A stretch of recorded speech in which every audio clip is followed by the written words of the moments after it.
Breaking news Janasena అధినేత AP deputy CM Pawan Kalyan కుమారుడు Akhiranandan Delhi high court ఊరటనిచ్చింది. ఏఐ లవ్ స్టోరీ అనే సినిమాపై తక్షణమే నిషేధం విధించాలని ఆదేశించింది ఢిల్లీ హైకోర్టు. అఖిరానందన్ పేరుతో ఉన్న నకిలీ ఖాతాలను తొలగించాలని ఆదేశాలు జారీ చేసింది.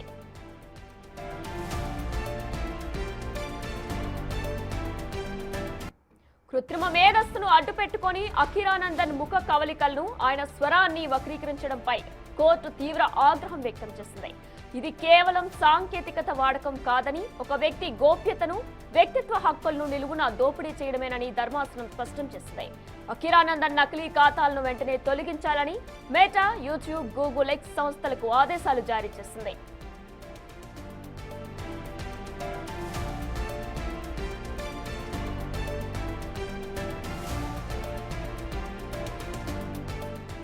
అంతేకాదు, ఇలాంటి మార్ఫింగ్ వీడియోలు క్రియేట్ చేసిన వారి వివరాలను, వారి ఐపీ అడ్రస్లు కూడా కోర్టుకు సమర్పించాలని టెక్ దిగ్గజాలకు అల్టిమేటం జారీ చేసింది. తన అనుమతి లేకుండా తన పోలికలతో ఏఐ సాంకేతికతను వాడి రూపొందించిన కంటెంట్ పై ఢిల్లీ హైకోర్టును ఆశ్రయించాడు అఖిరానందన్.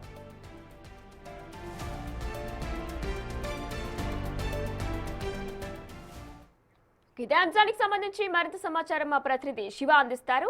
రైట్ శివ, అయితే ఇప్పటికే అఖిరానందన్కి ఢిల్లీ హైకోర్టు ఊరటనిచ్చినట్లు కూడా తెలుస్తుంది. అయితే ఈ ఏఐ వీడియో సృష్టించిన వారిపై కూడా కేసు నమోదయ్యే అవకాశం ఉందనుకోవచ్చా? రైట్, డెఫినెట్గా దానికి సంబంధించి వివరణ ఇవ్వాల్సిన అవసరం అయితే డెఫినెట్గా ఉంది వినయన. ముఖ్యంగా మొదటగా చూసుకుంటే ఈ జనసేన అధినేత పవన్ కళ్యాణ్ కుమారుడు అఖిరానందన్ ఢిల్లీ హైకోర్టును గత వారం ఆశ్రయించారు. అయితే తన వ్యక్తిగత హక్కులకు భంగం కలిగించే విధంగా తన ఫోటోలను, స్వరాన్ని, మరోవైపు వ్యక్తిత్వాన్ని నష్టం జరిగే విధంగా కూడా ఆర్టిఫిషియల్ ఇంటెలిజెన్స్ ద్వారా డీఫేక్ చిత్రాలను వినియోగించి ఇష్టానుసారం ఫోటోలను వినియోగిస్తూ ఉన్నారు.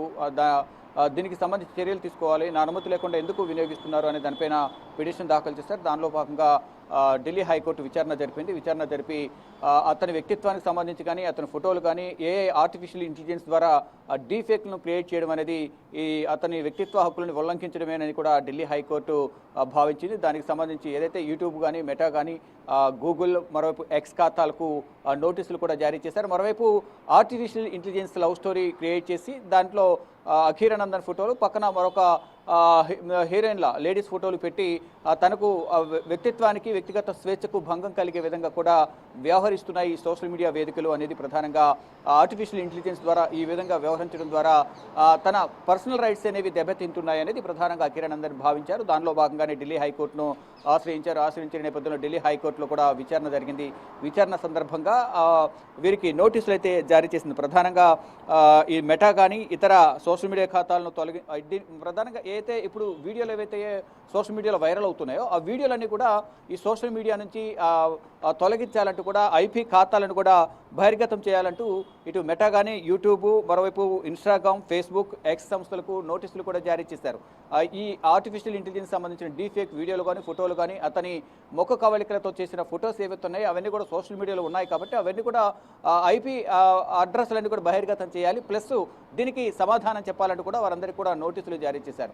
ఈ నేపథ్యంలోనే ఇప్పుడు ప్రజెంటే తాత్కాలిక ఊరటైతే లభించింది. ప్రజెంట్ తదుపరి విచారణ ఎప్పుడు అనేది కూడా ఢిల్లీ హైకోర్టు ఎటువంటి అధికారిక ప్రకటన అయితే చేయలేదు. ఇటు అఖిరానందన్ తరఫున సాయి దీపక్ వాదనలు వినిపించారు. తన క్లయింట్కి నష్టం జరిగే విధంగా కూడా, వ్యక్తిగత హక్కులకు భంగం కలిగే విధంగా ఈ విధంగా వ్యవహరిస్తున్నారంటూ కూడా సాయి దీపక్ వాదనలు వినిపించారు. మరోవైపు ఇటు మెటా కానీ ఇతర గూగుల్ తరఫున కూడా న్యాయవాదులు తమ వాదనలు వినిపించారు. ఈ నోటీసులు అంటే గతంలో ఎప్పుడైతే అఖిరానందన్ గత వారం పిటిషన్ దాఖలు చేశారో ఆ సందర్భంగానే ప్రతివాదులకు వీరికి నోటీసులు జారీ చేశారు. నోటీసులు జారీ చేసి సమాధానం చెప్పాలని కోరిన నేపథ్యంలో ఈరోజు వారు కూడా వాదనలు వినిపించారు. వాదనలు వినిపించిన తర్వాత ఆ సోషల్ మీడియా ఖాతాలు ఐపీ అడ్రస్లు బహిర్గతం చేయాలి. ప్లస్ ఈ గూగుల్ కానీ, మెటా, మరోవైపు ఫేస్బుక్, ఎక్స్ ఖాతాలకు నోటీసులు జారీ చేశారు. దానికి సంబంధించి వీడియోలన్నీ కూడా తొలగించాలి. మరోవైపు ఆర్టిఫిషియల్ ఇంటెలిజెన్స్ లవ్ స్టోరీ ఏదైతే ఉందో దానిపై కూడా నిషేధం విధించాలనేది కూడా ఢిల్లీ హైకోర్టు ఆదేశాలు జారీ చేసింది. ఇక మొత్తంగా చూసుకుంటే అఖిరానందన్ అనుమతి లేకుండా ఈ విధంగా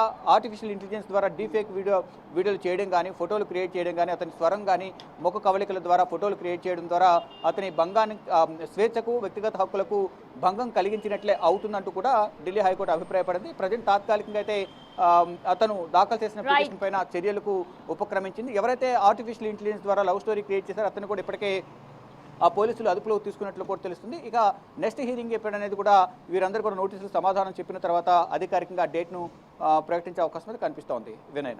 right Shiva, thanks for the details.